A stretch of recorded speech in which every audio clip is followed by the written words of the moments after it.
디모데후서는 바울이 기록한 마지막 서신입니다. 바울이 디모데후서를 기록할 당시 로마 감옥에 갇혀 있었습니다. 바울은 에베소 교회를 섬기고 있던 디모데에게 여러 권면 중 성경에 대해서도 권면하였습니다. 바울이 권면한 성경에 대하여 말씀을 전하고자 합니다. 첫 번째, 디모데는 어려서부터 성경을 알았습니다. 디모데후서 1장 5절에 디모데는 어려서부터 어머니 유니게와 외조모 로이서를 통해서 성경을 배웠습니다. 디모데는 어려서부터 어머니와 예할머니로부터 성경을 배웠다는 사실입니다. 그렇죠. 이런 찬송가 가사가 있지 않습니까? 나의 사랑하는 책 비록 헤어졌으나 어머니 무릎 위에 앉아서 재밌게 듣던 말, 그때 일을 지금도 내가 잊지 않고 기억합니다. 귀하고 귀하다 우리 어머님이 들려주시던 재미있게 듣던 말, 이 책 중에 있으니 이 성경 심히 사랑합니다. 어머님 무릎 위에 앉아서 재미있게 듣던 말, 그렇죠? 저와 여러분의 모습이어야 하지 않겠습니까? 손주 손녀를 무릎 위에 앉혀서 하나님 말씀을 재미있게 듣게 하셔야 하십니다.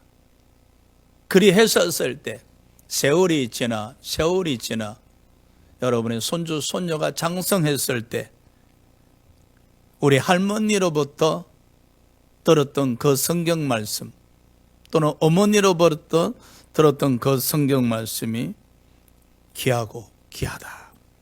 이 성경을 심히 사랑합니다 라고 고백할 수 있게 하셔야 합니다. 저는 중학교 때에 들은 성경 말씀이 아직도 기억이 되어집니다. 우리 중학교가 미션 스쿨이었는데 그 노 목사님이 계셨어요. 머리가 백발이었었는데 그 성경 시간이 얼마나 기다려지는지. 그 목사님이 성경 시간에는 예수님이 누구신가를 말씀하지 아니하시고 성경을 옛날 이야기식으로 말씀하셨는데 그 옛날 이야기식으로 말씀하실 때 꼭 진도가 있어요. 그 목사님이 이제 성경을 이야기식으로 설명하다 보면 어느덧 시간 가는 줄 모르고 듣고 있는데 또 종이 쳐지잖아요. 그러면은 진도를 꼭 기억하거라 그러거든요. 그때 들은 성경 이야기가 성장해서 구약 성경을 펴서 읽어보니 구약 성경에 다 기록되어 있었던 내용들이었습니다. 중학교 2학년, 3학년이 올라가면서 이제 목사님이 바뀌었어요. 그런데 그 목사님은 공부를 참 많이 하신 목사님이었어요. 근데 성경 시간이 너무 지루해. 나이 드신 노 목사님이 성경을 가르치실 때는 그 시간이 기다려졌는데 공부를 많이 하는 목사님이 새로 오셨는데 그분의 성경 시간은 왜 그렇게 지루한지 제가 목회하면서 답을 얻은 것이죠. 답을. 자, 우리는 언제부터 성경을 알았었습니까? 디모데는 어렸을 때부터 성경을 알았다. 그의 어머니와 예할머니가 성경을 가르쳤다는 사실. 어떻게 성경을 가르쳐야 할까? 제가 생각하건대 가정에서 예배를 드렸을 것이며 성경을 읽었을 것이며 찬양을 했을 것입니다. 신앙의 본을 보였지 않나 그렇게 생각합니다. 그 부모들이 신앙의 본을 보임에 자녀들은 자연스럽게 성경을 읽게 되었을 것이며 성경을 암송하게 되었을 겁니다. 그렇죠? 목사님, 저는 특별하게 자식들에게 성경을 가르칠 수 있는 지식이 없어요. 그리 할지라도 그저 자연스럽게 자녀들에게 성경 읽는 모습을 보여주시기 바랍니다. 그리 하시게 되면은 그 가운데 성령이 개입하셔서 여러분 자녀들로 하여금 성경을 읽게 하실 겁니다. 디모데가 어렸을 때부터 성경을 알게 되자 거짓이 없는 믿음을 가지게 되었다 했었습니다. 이 말씀을 통해서 디모데 인격이 형성이 되어졌다는 거예요. 디모데는 정직했었다는 겁니다. 이 디모데 마음에 거짓이 없다는 거예요. 이 거짓이 없는 믿음, 말씀을 통해서 인격이 형성이 되어졌다는 사실이죠. 우리 또한 성경을 많이 읽지만은 성경을 통해서 인격이나 가치관이 형성되지 못할 때가 많습니다. 그러다 보니까 말씀 따로 우리 삶이 따로 구별될 때가 얼마나 많습니까? 그러나 디모데는 어릴 때부터 성경을 통해서 인격과 가치관이 형성이 되어지다 보니까 항상 그의 삶이 말씀과 함께하는 삶이 이루어졌다는 사실입니다. 그럼요. 말씀을 통해서 인격이 형성이 되고 말씀을 통해서 가치관이 형성이 되고 말씀을 통해서 자존감이 높아진다면 이 얼마나 큰 은혜가 아니겠습니까? 사도행전 16장 2절에 디모데가 청년이 되었을 때 교회 성도들로부터 칭찬받는 자가 되었다 했었습니다.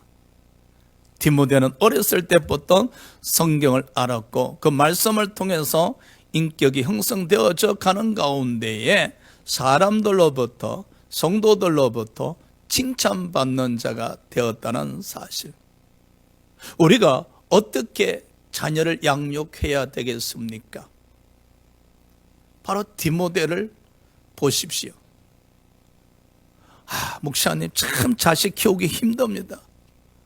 그렇죠. 그리 할지라도 이 디모데를 모델로 삼아서 여러분 자식을 한번 믿음으로 양육해 보시기 바랍니다. 어릴 때부터 말씀을 가르치시고 그 말씀을 통해서 인격이나 가치관이 형성되어지게 하시고 나아가서 사람들로부터 칭찬받을 뿐만 아니라 디모데는 이제 목회자로서 서임받기 시작합니다. 링컨 대통령이 취임할 때에 아주 낡아 빠진 조그마한 성경책을 들고 나와서 말했었습니다. 우리 어머니가 주신 이 성경책으로 말미암아 오늘의 내가 있습니다. 링컨의 어머니는 14세 때에 세상을 떠났지만 떠나기 전까지 그는 링컨을 하나님의 말씀으로 양육시켰다는 사실입니다. 미국의 20대 대통령이었던 가필드가 대통령으로 취임할 때 어머님이 물려주신 작은 성경에 손을 얹고 선서를 하면서 말했습니다. 오늘 제가 대통령이 된 것은 우리 어머니 덕택입니다. 우리 집이 너무 가난해서 제가 집을 떠나 돈을 벌기 위해서 객지로 나갈 때에 우리 어머님은 성경 한 권을 제게 주시면서 어디를 가든지 꼭 주머니에 넣어 다니면서 이 말씀을 읽도록 하라 했었습니다. 그 후에 이 가필드는 항상 어머니 주신 성경책을 읽고 또 읽고 했다는 사실입니다. 그 말씀을 통해서 성장하게 되어졌고 결국 미국의 20대 대통령으로 취임하게 되었었습니다. 할렐루야. 그럼요, 저와 여러분도 성경을 가까이 하셔야 됩니다. 우리도 성경을 읽으셔야 됩니다. 할렐루야.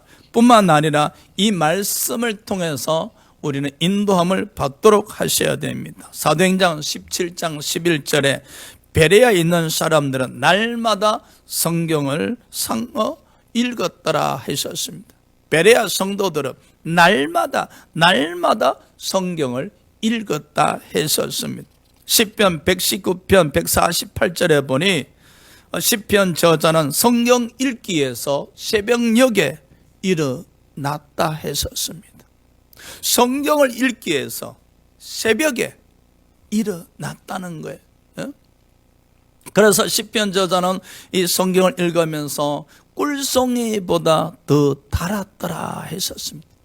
아니, 어떻게 말씀이 꿀송이보다 더 달 수 있단 말인가? 이 시편 저자는 이 말씀을 통해서 성령의 인도함을 받을 수가 있었습니다. 이 시편 저자에게 말씀은 걸어가는 길에 발에 등불이었었습니다. 전쟁터에 나갔을 때도 승리하게 하는 등불이었었습니다. 범사에 있어서도 축복을 받게 하는 등불이었다는 사실입니다. 그래 해석기에 시편 저자에게 있어서 말씀은 꿀송이보다 더 달았던 것입니다. 그렇지요. 저와 여러분도 말씀 읽으실 때 깨달음을 통해서 말씀이 꿀송이보다 더 닮을 느끼시기 바랍니다. 왜 우리가 어릴 때부터 장성하면서 성경을 알아야 하는가? 바로 이 말씀이 우리들로 하여금 예수님께로 인도한다는 사실입니다. 우리는 말씀을 통해서 예수께로 인도함을 받습니다.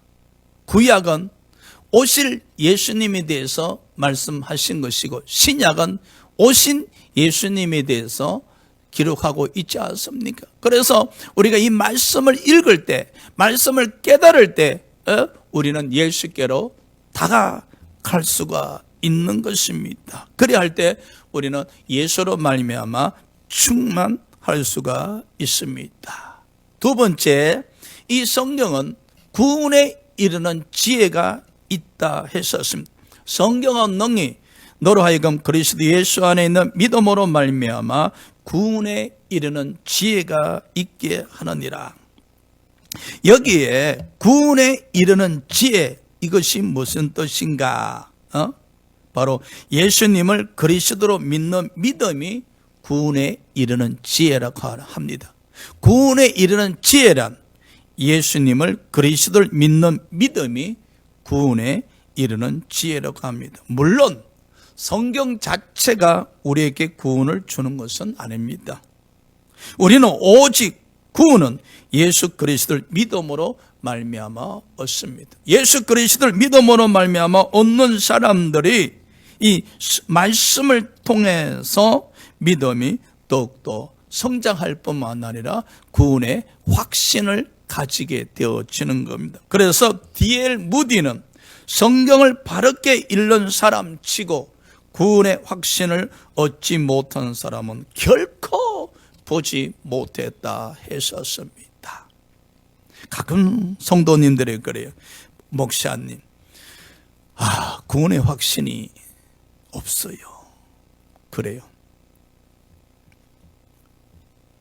가슴 아픈 일이죠. 구원의 확신이 없으면은 어쩌자는 것입니까? 그럼에도 정직한 고백을 통해서 구원의 확신을 가질 수는 있겠지요. 저와 여러분이 하나님의 은혜로 값없이 구원을 얻었었습니다. 이 값없이 구원을 얻은 사람들은 이 성경 말씀을 통해서 이 구원의 확신을 가지셔야 됩니다. 구원의 확신을 가지게 하는 것이 바로 구원에 이르는 지혜란 사실입니다. 우리가 날마다 이 말씀을 읽다가 보면은 성령께서 우리들로 하여금 예수님께로 인도하십니다.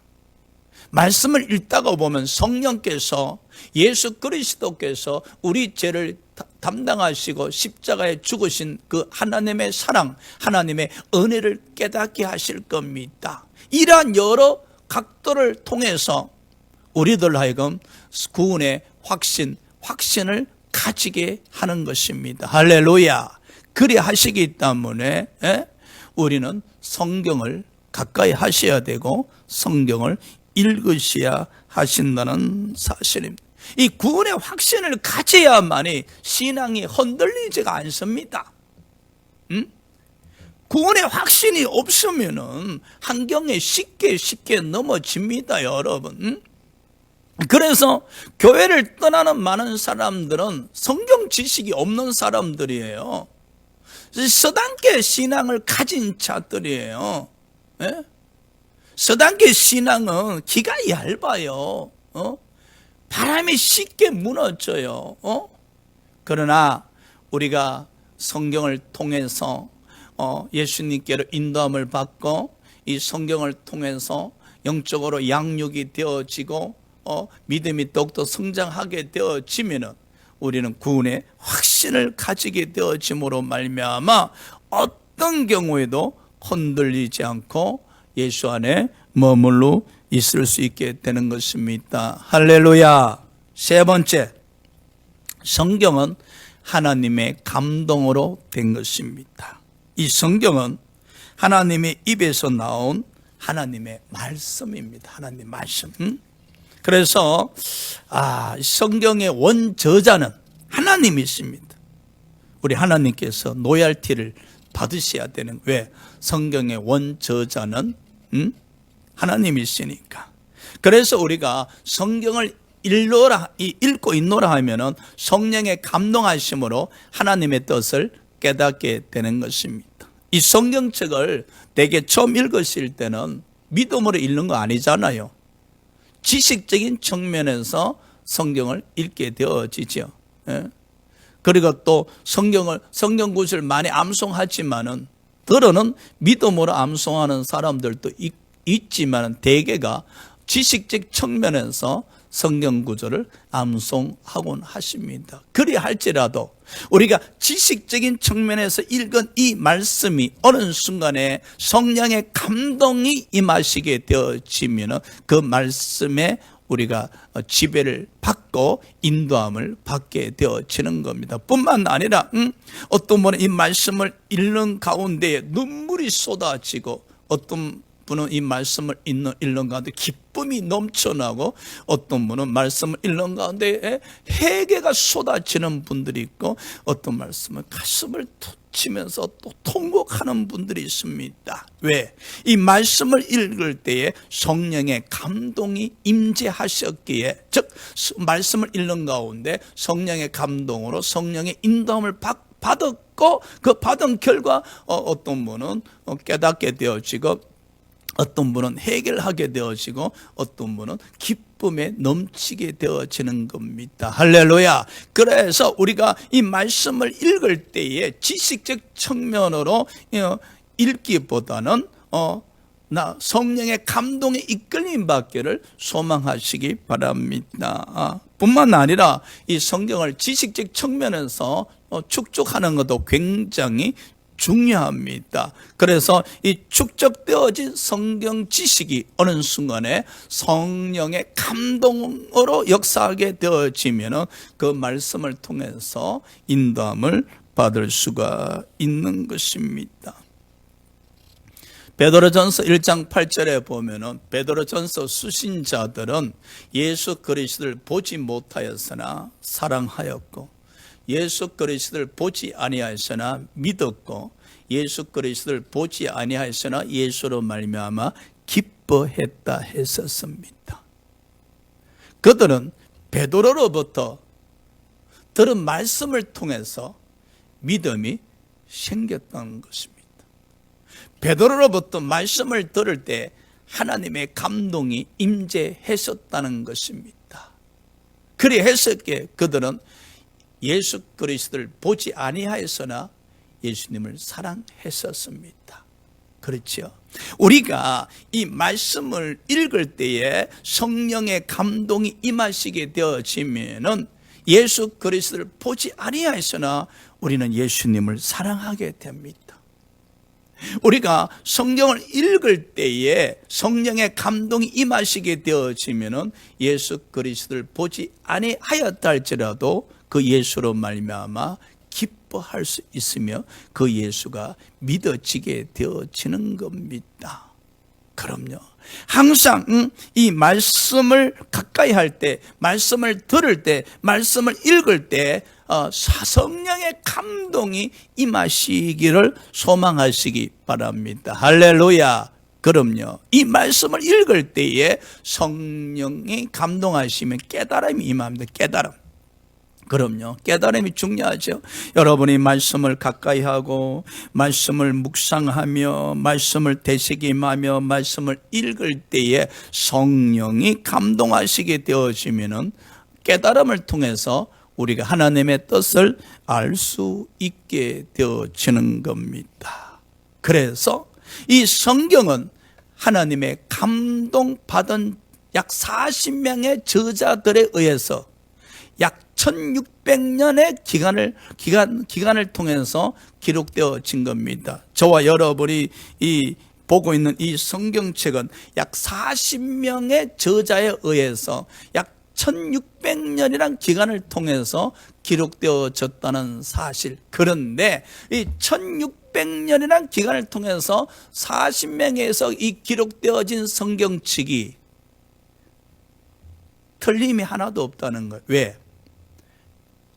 서로 저자들이 그 시대는 다르지만은 하나님의 감동에 의해서 이 하나님 말씀이 기록되어졌기 때문에 이 틀림이 없다는 거예요.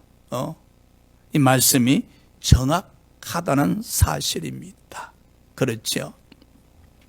우리가 신앙생활하면서 말씀으로 하나가 될 수가 있는 거예요. 나이를 뛰어넘어서, 연령을 뛰어넘어서, 그 사람들의 모든 성량을 뛰어넘어서 이 성령이 감동 안에서 우리가 말씀을 소유하게 되어지면은 이 말씀을 통해서 믿음이 하나가 되어지고 신앙이 하나가 되어질 수가 있다는 사실입니다. 네 번째, 이 성경은 우리로 하여금 우리에게 교훈합니다. 교훈하다는 것은 가르친다는 뜻이에요. 그래서 여러분, 우리가 이 성경을 가까이 하면서 되새김질하게 되어지면은 이 성경을 통해서 가르침을 받습니다. 그렇죠? 성경은 성경을 통해서 가르침을 받는데 어떻게 우리가 말씀을 되새김할 때 성령께서 역사하셔서 우리에게 가르칩니다. 그래서 말씀을 읽을 때 깨달음을 통해서 하나님의 뜻을 알게 되어지고 어떻게 신앙생활을 해야 할 것이며 어떤 삶을 살아야 할 것인가를 인도해 주신다는 사실.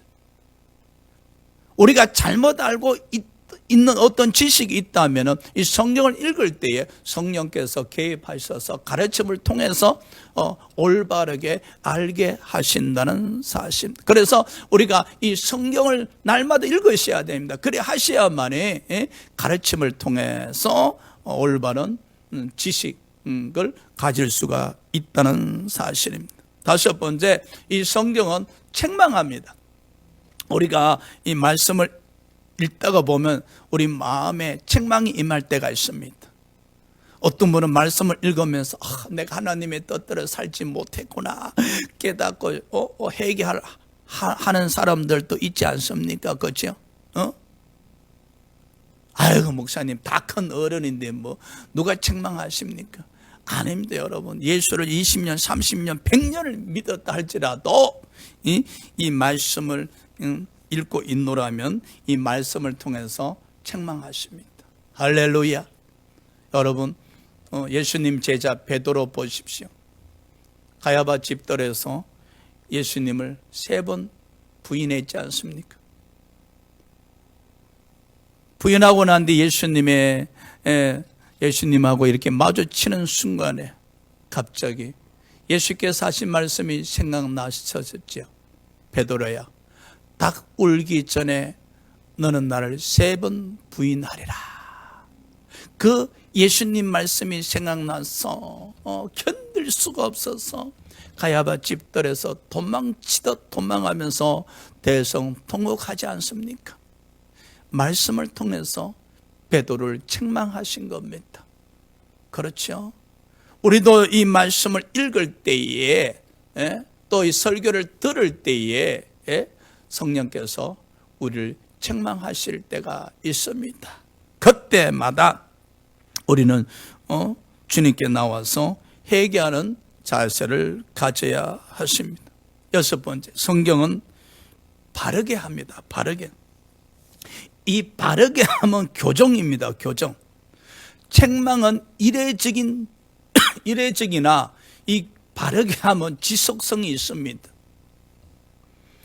이 어긋난 뼈를 바로 잡아주듯이 이 말씀을 되새김하게 되어지면 이 어긋난 신앙을 체계적으로 고쳐주신다는 사실입니다. 그래서 이 신앙이 잘못 형성된 사람들이 굉장히 많아요. 신앙이 잘못 형성된 사람들. 그러나 이 성경을 읽게 되어지면은 이 말씀을 통해서 신앙을 교정시켜서 신앙을 바르게 세워준다는 사실입니다. 그리하기에 우리 신앙을 반석위에 세워지는 것은 오직 말씀뿐입니다. 그리고 우리 신앙을 어긋난 신앙을, 잘못된 신앙을 교정시켜 주는 것은 오직 성경 말씀뿐임을 기억하시기 바랍니다. 7번째, 성경은 어로 교육합니다. 어로 교육한다는 말씀은 하나님께서 옳다고 인정하시는 것을 반복하여 훈련한다는 뜻입니다. 이 반복하여 훈련을 통해서 하나님의 의를 행하게 하시고 의의 열매를 풍성하게 맺게 하십니다. 이 의의 열매가 풍성하게 맺게 되어지면 우리의 심령이 더욱더 뜨겁게 성장하게 되어진다는 것입니다. 그래서 이 성경을 읽게 되어지면 우리가 의로 교육받게 되어지는데 이것은 바로 의의 열매를 풍성하게 맺게 하신다는 사실, 나아가서 우리의 심령을 더욱더 성장시켜 준다는 사실. 그럼요, 우리는 성경을 읽으셔야 됩니다. 할렐루야. 성경을 가까이 하셔야 하십니다. 8번째, 성경은 하나님의 사람을 온전하게 하십니다. 성경은 우리를 하나님의 사람으로 온전하게 하는데 바울은 디모데를 가리켜 하나님의 사람이라 불렀었습니다. 여기 온전함은 개인적 수양이 아닌 바로 말씀을 통해서만 가능합니다. 우리가 성경을 통해서 하나님의 사람으로 성장했을 때 비로소 하나님의 일을 감당할 수 있는 겁니다. 이 디모데는 성경을 통해서 하나님의 사람으로 성장했었고 그래서 온전하게 되었다. 즉 자신에게 맡겨진 직분을 감당할 수 있게 되어졌다는 겁니다. 사랑하는 여러분, 성경은 우리들로 하여금 하나님의 사람이 되게 합니다. 할렐루야. 하나님의 사람 되게 하셔서 주어진 직분을 감당하게 하는 겁니다. 성경은 여러분들로 하여금 믿음의 사람 되게 하셔서, 성경은 여러분들로 하여금 믿음의 사람들로 되게 하셔서 직분을 감당하는 온전케 되는 사람으로 성장시켜 준다는 사실입니다. 뿐만 아니라 이 성경은 우리들로 하여금 하나님의 사람들로 되게 하셔서 나아가서 9번째, 선한 일을 하게 하신다는 사실입니다. 선한 일. 선한 일이 무슨 일입니까? 바로 착한 행실을 하게 한다는 것입니다. 예수께서 제자들에게 이르시되 너희는 세상의 빛이다. 너희 착한 행실을 통해서 세상 사람들로 하여금 하나님께 영광을 돌리게 하라 하셨습니다. 그렇지요. 우리가 이 성경을 가까이 하시고 성경을 되새김질 하시게 되어지면은 우리들로 하여금 하나님의 사람으로 성장시켜서 사역을 감당하게 하실 뿐만 아니라 나가서 선한 일, 즉 착한 행실을 통해서 세상 사람들로 하여금 하나님께 영광을 돌리게 한다는 사실입니다. 결론입니다. 우리는 성경을 아셔야 합니다. 할렐루야. 바울은 에베소 교회 성도들에게 이런 기도를 했었습니다. 성령으로 말미암아 하나님을 알게 하여 주시옵소서. 우리가 성경을 되새김질 할 때에 성령께서 예수를 알게 하십니다. 그리고 에베소서 1장 18절에 성령으로 하여금 마음의 눈을 열어 주시옵소서. 그렇지요. 우리가 이 성경을 읽을 때에 성령의 감동하심으로 말미암아 마음의 눈이 열립니다. 믿음의 눈이 열립니다. 우리 영혼이 더욱더 성장하게 되어집니다. 그렇게 되신다면 하나님을 더욱더 알게 되어질 뿐만 아니라 부르심의 소망까지 깨닫게 되어지는 겁니다. 왜 우리는 성경을 가까이 하셔야 하시고 읽어야 하시고 되새김질 하셔야 하는가? 이 성경이 저와 여러분을 예수님에게로 인도하시기 때문입니다. 예수님을 알고자 원하십니까? 예수님의 인도하심을 받고자 원하십니까? 디모데처럼 성경을 가까이 하시고 읽으시기 바랍니다. 그리 하신다면은 우리 또한 예수로 말미암아 충만한 신앙생활을 할 수 있으리라 믿습니다. 기도합시다.